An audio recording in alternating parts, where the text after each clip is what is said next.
Hello बच्चों, कैसे हो आप। तो आज हम आपके लिए लेकर आए हैं गाउस लॉ का एक और एप्लीकेशन। बच्चों, ये बहुत ही इंपॉर्टेंट एप्लीकेशन है। ये हर साल या कोई एक साल बचेगा जो बोर्ड में जब ये क्वेश्चन ना आए आपके लिए।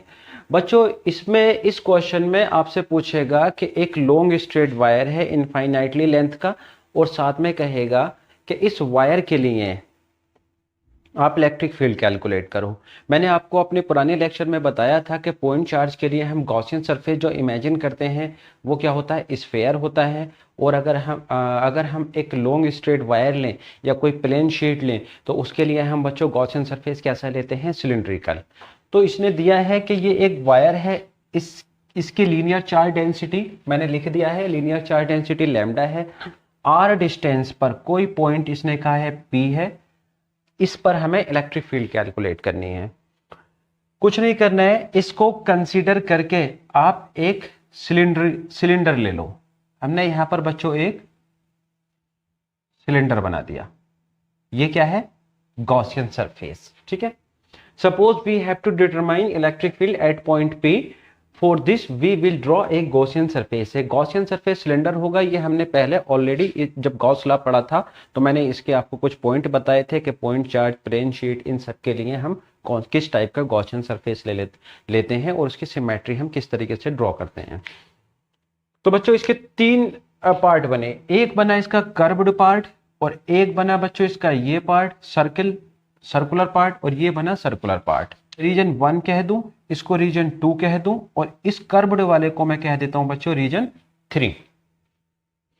आप मुझे बताओ, एरिया वेक्टर, ये भी हमने अपने पुराने लेक्चर में पढ़ा है, ये परपेंडिकुलर होता है। यानी कि इस पे अगर इसका मैं अगर एरिया वेक्टर लूं तो बच्चों क्या आएगा, इधर को आ जाएगा, perpendicular. But electric field positive charge से क्या बनेगी, आउटवर्ड डायरेक्शन में बनेगी। यानी कि इसकी इलेक्ट्रिक फील्ड बच्चों क्या बनेगी, ये बनेगी। ठीक है। तो ये एंगल कितना हो गया, 90 डिग्री। ठीक है। अब इसके लिए मैं इसका एरिया वेक्टर बच्चों इधर आ गया, डीए। ठीक है। और इसकी इलेक्ट्रिक फील्ड क्या बनेगी, ई बनेगी। तो आप देखोगे इसमें भी एंगल कितना है, 90 डिग्री। बच्चों, कर्व पार्ट समझ लेते हैं हम। कर्व पार्ट पे आप देखोगे तो अगर मैं पॉइंट यहां लूं, या पॉइंट मैं यहां लूं, या पॉइंट यहां लूं, इन सभी के लिए जो एरिया वेक्टर होगा उसकी वही डायरेक्शन होगी जो डायरेक्शन आपके इलेक्ट्रिक फील्ड की है। ये थर्ड पार्ट आ गया इसका। ठीक है। तो आप देखोगे यहां पर एंगल थीटा की, यहां पर एंगल कितना बना, theta is equal to 90 degree. यहां पर एंगल कितना बना, theta is equal to 90 degree. और यहां पर एंगल कितना बना, theta is equal to 0 degree. तो हम बच्चों पहले इसका टोटल इलेक्ट्रिक फ्लक्स निकाल लेते हैं। पहले मैं φ1 निकाल देता हूं। तो बच्चों φ1 की वैल्यू कितनी आएगी, इंटीग्रेशन ई, यानी कि फर्स्ट सर्कुलर पार्ट के लिए। तो φ1 is equal to E dot D A. तो integration E dot D A बच्चों क्या होगा, E D A cos theta. Theta कितना है, आप देखो 90 डिग्री है फर्स्ट पार्ट के लिए।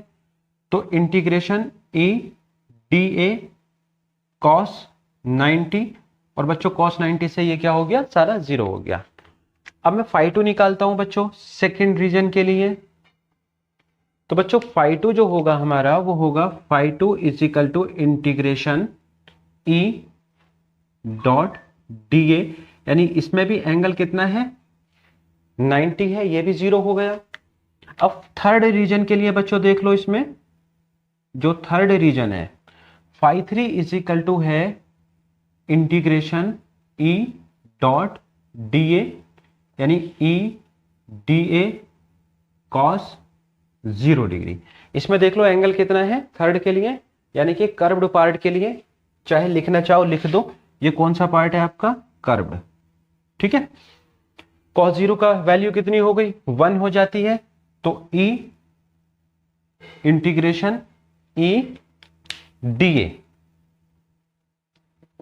बच्चों ई ऐसी कर दो इंटीग्रेशन डी ए, यानी कि ये डी ए टोटल एरिया हो गया। तो ये हो गया आपका ई ए। ठीक है। ये टोटल एरिया हमने निकाल दिया। बच्चों हमारे पास तीनों फ्लक्स आ गए। अब मैं टोटल फ्लक्स कर लेता हूं कितना होगा।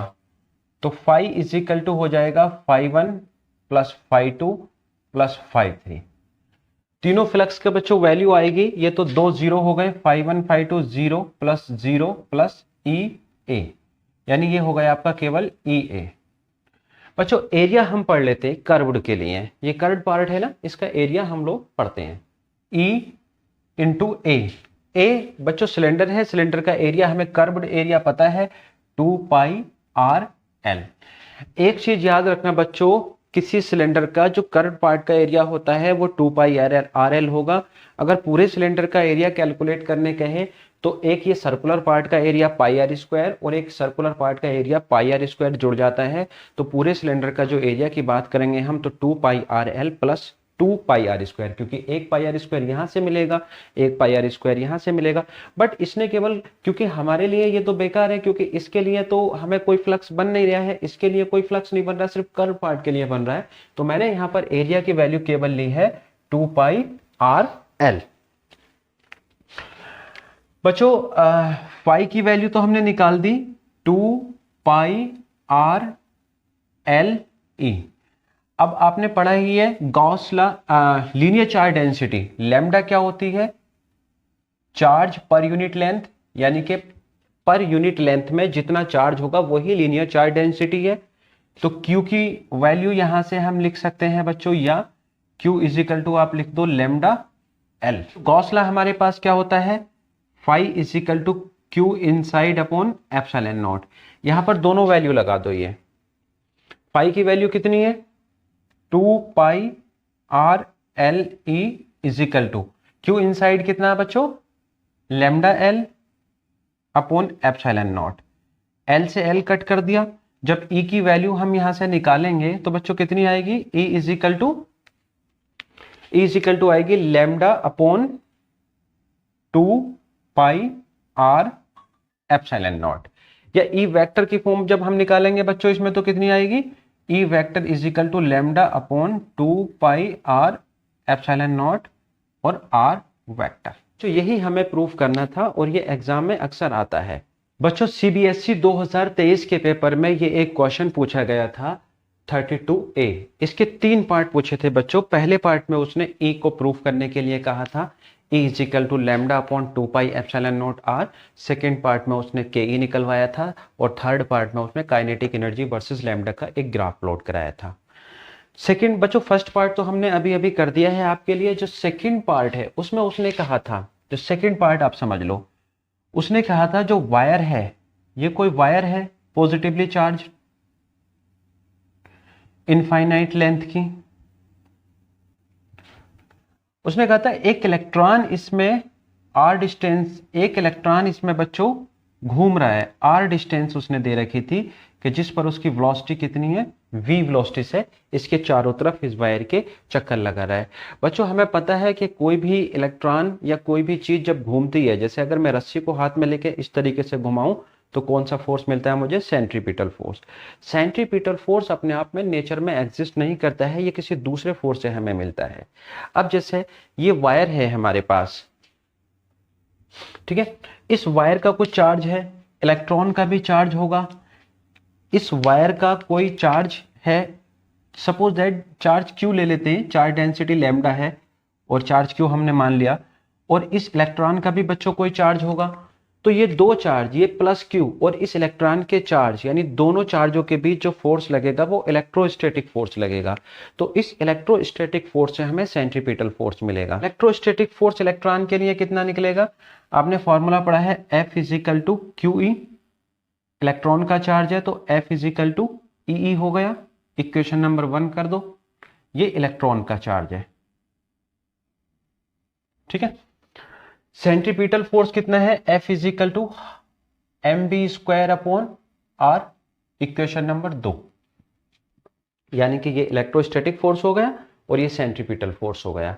इन दोनों की कंपेयर के जब हम करेंगे,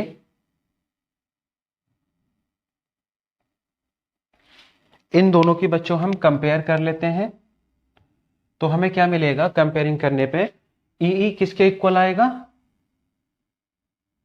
mv स्क्वायर अपॉन r के।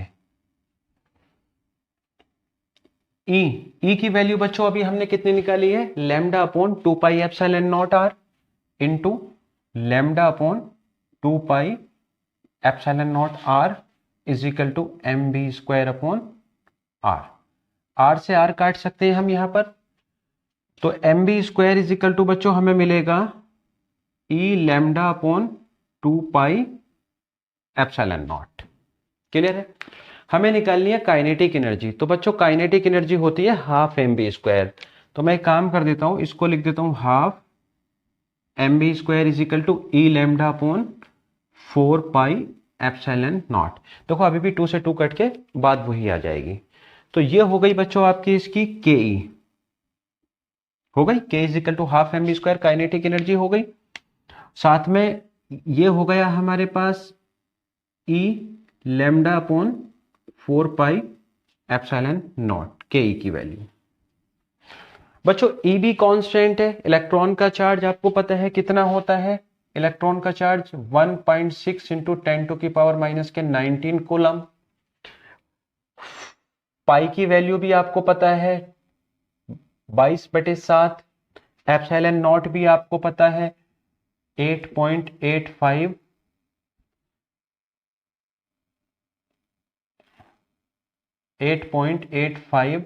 इंटू 10 टू की पावर माइनस के 12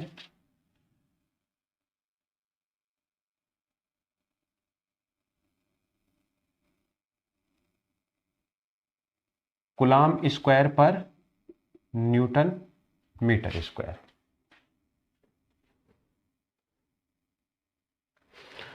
बच्चों देखोगे तो काइनेटिक ये सारे मान हमें पता है, सिर्फ के ई का वेरिएशन लैम्डा के साथ है, यानी के ई किस पे डिपेंड करती है, सिर्फ लैम्डा पे। बाकी ये सारे का सारा ई अपॉन 4 पाई एप्सिलॉन नॉट बच्चों क्या है, ये कांस्टेंट है। ठीक है, ये बात आप याद रखना। तो थर्ड पार्ट में इसने पूछा था बच्चों के ई वर्सेस लैम्डा का ग्राफ पूछा है। तो तीसरा पार्ट जब ये सब कांस्टेंट है, यानी तो के ई किसके डायरेक्टली प्रोपोर्शनल है, लैम्डा के, यानी ये किसको बताती है, किसी लीनियर इक्वेशन को। हमने पुरानी क्लासों में पढ़ा है y is equal to M X plus M X. इसका ग्राफ क्या होता है, एक स्ट्रेट लाइन होता है। यानी अगर मैं ग्राफ प्लॉट करूं बच्चों इसका, ये सपोज दैट के ई है, ये आपका लीनियर चार्ज डेंसिटी लैम्डा आ गई, तो इसका ग्राफ बच्चों क्या आएगा, इस तरीके से कोई स्ट्रेट लाइन आएगी। तो ये 3 पार्ट थे। पहले पार्ट में तो उसने ये प्रूफ कराया था, और दूसरे पार्ट में उसने के ई निकलवाई थी, और तीसरे पार्ट में उसने कहा था के ई वर्सेस लैम्डा निकालो। तो ये तीनों पार्ट हमने सॉल्व कर दिए हैं। बच्चों ये सीबीएसई 2020 में एक क्वेश्चन आ रखा है, जिसमें उसने इलेक्ट्रिक फील्ड दे रखी है E is equal to 200 newton पर coulomb for x is greater than 0। यानी यहां पर प्लस में इलेक्ट्रिक फील्ड है, और यहां पर यानी जब x इज लेस देन यानी माइनस वाले पार्ट के लिए इलेक्ट्रिक फील्ड उसने निगेटिव दे रखा है। और कहा है कि इस सिलेंडर की जो लेंथ है वो 20 सेंटीमीटर है, और जो इसकी ये रेडियस है सर्कुलर पार्ट की वो है इसकी 5 सेंटीमीटर। तो इसने 2 चीजें पूछी हैं, net flux, net outward flux through the cylinder, और साथ में दूसरा पूछा है net charge present inside the cylinder. चलिए स्टार्ट करते हैं इस न्यूमेरिकल को। बच्चों पहले तो इसमें एक चीज ये समझ लो कि इलेक्ट्रिक फील्ड की जो डायरेक्शन है वो पॉजिटिव एक्स एक्सिस पर पॉजिटिव है और निगेटिव एक्स एक्सिस पर निगेटिव है। उसी तरीके से हम लोग एरिया वेक्टर की डायरेक्शन भी हम लेंगे इसमें। जैसे पहले पार्ट में उसने पूछा है net outward flux through the cylinder, यानी इस पूरे सिलेंडर से हमें फ्लक्स निकालना है। ठीक है, इसके 3 पार्ट बने। एक पार्ट ये बना φ1 बच्चों, एक पार्ट ये बना φ2, ठीक है, और एक पार्ट ये बना इसका, एक पार्ट ये बना इसका φ3। ठीक है, तो बच्चों 3 फ्लक्स ये हमारे बने। इलेक्ट्रिक फील्ड जा रही है along the x axis, positive x axis इधर से φ2 में, और इधर निगेटिव एक्स एक्सिस में। कर्व्ड सरफेस का, यानी कि यहां पर अगर मैं कहीं पर भी पॉइंट लेता हूं तो आप ध्यान से देखोगे कि यहां से इलेक्ट्रिक फील्ड पास नहीं हो रही है। यानी यहां के लिए जो एंगल है वो है 90 डिग्री, और इन दोनों के लिए जो बच्चों एंगल है वो 0 डिग्री, और इसके लिए भी एंगल कितना है 0 डिग्री, दोनों के लिए। तो हम पहले φ1 निकालते हैं। ये एरिया वेक्टर हमारा ds कर दो, इस एरिया वेक्टर को भी हम लोग ds कर देते हैं। ठीक है, तो phi1 इज इक्वल टू हो जाएगा हमारे पास E डॉट ds। E की वैल्यू कितनी है हमारे पास 200 और ds सर्कुलर पार्ट का एरिया मैंने आपको पाई आर स्क्वायर बताया था। पाई आर की जगह हमारे पास है 5 सेंटीमीटर, यानी कि 5 इंटू SI सिस्टम लगा दो 10 टू की पावर माइनस 5 इंटू 10 टू की पावर माइनस 2 मीटर। तो 5 इंटू 10 टू की पावर माइनस 2 मीटर हो गया। स्क्वायर है, साथ में डायरेक्शन के लिए बच्चों इस समय निगेटिव है, 5 देखो निगेटिव है, तो माइनस एक्स के लिए आपको पता है आई लेते हैं हम। इसी तरीके से हम एरिया वेक्टर के लिए भी आई लेंगे। आई डॉट आई 1 हो जाएगा, माइनस माइनस प्लस हो जाएगा, तो ये हो जाएगा 5 का स्क्वायर 25 हो गया। इन दोनों की मल्टीप्लाई हमने कर दी, 5 पंजे 25 हो गया, 25 0 0। ठीक है, पाई इंटू 10 टू की पावर माइनस के 4 ये हो गया हमारे पास। ठीक है, ये phi1 की वैल्यू आ गई। ठीक है, फ्लक्स की यूनिट क्या होती है मैंने आपको बताई थी, या तो आप वोल्ट मीटर लिख दो या आप EA से निकाल दो। EA क्या होता है, E क्या होता है न्यूटन पर कूलम, A क्या होता है मीटर स्क्वायर। तो बच्चों आप इसको लिख सकते हो न्यूटन मीटर स्क्वायर पर कूलम। ये हमारे पास पहले के लिए फ्लक्स हो गया। अब मैं यहां से बच्चों phi2 निकालूं, phi2, ये phi2 है, ये भी सेम उतना ही आएगा, यानी कि फॉर्मूला वही E डॉट ds लगा दिया। E की वैल्यू कितनी है, यानी एंगल 0 है, उससे कोई फर्क नहीं पड़ेगा, यानी E डॉट ds को आप केवल E ds भी लिख सकते हो, एंगल 0 ही है। तो E की वैल्यू कितनी है 200, ds फिर से पाई आर स्क्वायर, साथ में डायरेक्शन के लिए पॉजिटिव x डायरेक्शन है, तो यानी कि इलेक्ट्रिक फील्ड भी प्लस I में हो गया और एरिया वेक्टर भी आपका I में आ गया। तो ये सेम वैल्यू आ गई आपकी, क्योंकि I डॉट I 1 होता है पाई इंटू 10 टू की पावर माइनस 4 phi2, साथ में न्यूटन मीटर स्क्वायर पर कूलम।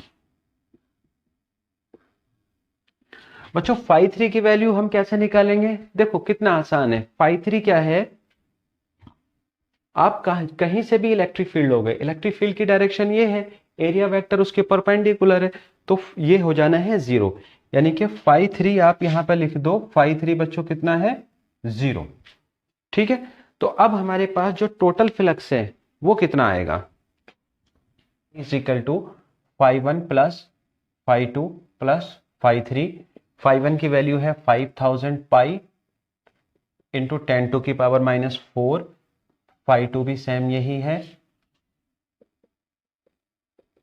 प्लस phi3 0 हो गया। ये दोनों ऐड कर दो, 10,000 हो गए, पाई इंटू 10 टू की पावर माइनस 4। पाई की वैल्यू बच्चों कितनी होती है 3.14, इससे ये 1 2 3 4 से कट गया। पाई की वैल्यू बच्चों हमारे पास आ जाएगी 3.14, यानी टोटल हमारे पास जो इलेक्ट्रिक फ्लक्स आया है phi is equal to 3.14 newton metre square पर कूलम। ये फाई की वैल्यू आ गई। बच्चों सेकेंड पार्ट में उसने पूछा है कि इस सिलेंडर के अंदर नेट चार्ज कितना है। सेकेंड पार्ट में नेट चार्ज, तो नेट चार्ज हम लोग मान लेते हैं बच्चों Q। तो फॉर्मूला हमारे पास क्या होता है, phi is equal to Q inside upon epsilon naught. Inside मतलब सिलेंडर के अंदर जो चार्ज है, तो हमें Q निकालना है, तो Q इनसाइड लिखो मत लिखो, Q लिख दो, यानी कि चार्ज बाहर तो होता ही नहीं है, चार्ज बाहर होगा लेकिन उससे कोई फ्लक्स नहीं बनेगा। तो Q इनसाइड इतना आया epsilon naught phi. Epsilon naught की वैल्यू आपको पता है 8.85 into 10 to the power minus 12 into phi की वैल्यू बच्चों कितनी आई है 3.14। तो पूरा मल्टीप्लाई करने के बाद ये आ जाएगा आपका 2.78 into 10 to the power minus 11 coulomb. ये चार्ज इसके इनसाइड है। ठीक है, तो ये भी बच्चों इंपॉर्टेंट क्वेश्चन था जो CBSE 2020 के एग्जाम में आया था। ठीक है, इसका स्क्रीनशॉट ले लो या कॉपी करो, फिर उसके बाद हम आगे देखेंगे। तो दिल्ली 2020 में एक और क्वेश्चन था 37 क्वेश्चन, उसका बी पार्ट था और वाला। उसने दो पार्ट पूछे थे इसमें। पहला पार्ट बच्चों उसने कहा था कि गाउस लॉ बताओ और साथ में ये फार्मूला प्रूव करो। हमने अभी ये फार्मूला आपके लिए प्रूव किया है। साथ में सेकंड पार्ट में बच्चों उसने एक न्यूमेरिकल दिया है।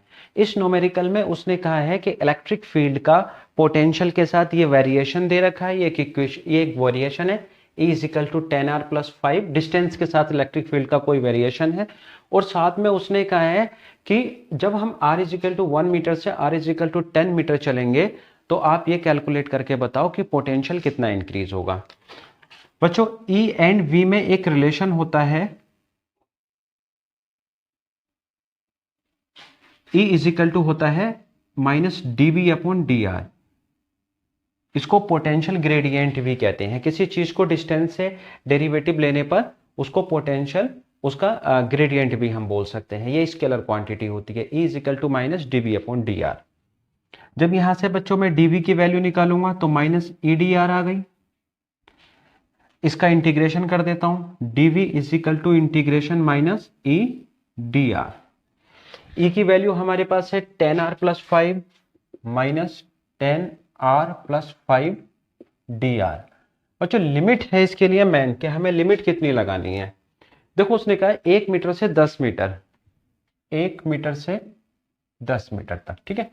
इसका इंटीग्रेशन कर दो -10, इस फॉर्मूले के साथ r/dr अगर कोई फंक्शन आ जाए, या ऐसे लिख दो x/dx अगर कोई फंक्शन आ जाए बच्चों तो उसका इंटीग्रेशन होता है xn+1/n+1। अब r है, रेस्पेक्ट भी r के है और r की पावर 1 है, तो 10 1+1/1+1+5r, क्योंकि जहां कुछ नहीं है समझो 1 मान के उसके नियम से पावर 0 रख के उसका आंसर आ जाता है। सेम वही प्रॉपर्टी। जैसे मैं एक देता हूं, अगर इसका केवल इंटीग्रेशन करवाए आपसे dr का, केवल dr का, ये चलो 5 है, तो बच्चों 5 तो कर दो आप बाहर, बचेगा अंदर केवल dr। यहां पर 1 कर दो। अब यहां आपको पता है r की पावर 0 लिख सकते हैं हम, क्योंकि dr के रेस्पेक्ट ही कर रहे हैं। तो फॉर्मूला लगा दो r की पावर 0+1/0+1, यानी कि 5r ही आ जाएगा, ठीक है। लिमिट है इसकी 1 to 10, तो -10r²/2 + 5r, 1 to 10।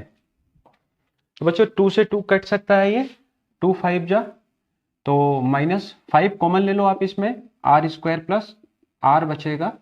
साथ में आपकी जो लिमिट है 1 to 10 है। चलिए इसको लिमिट अप्लाई कर देते हैं। -5 बाहर ही है आपका, 10² r की जगह 10 रख दिया, +10 माइनस लगा दो, r की जगह 1 रख दिया, r की जगह 1 रख दिया, ठीक है। ब्रैकेट क्लोज कर दो। देखो कि 10² बच्चों आ जाएगा आपका 100 + 10 -1/2 हो गया ये, तो 110 में से 2 घटा दो, आपका बचेगा 108, यानी 5 × 108 और 5 × 8 = 40, 4 -540 वोल्ट। यानी कि इतना पोटेंशियल क्या होगा, इंक्रीज होगा।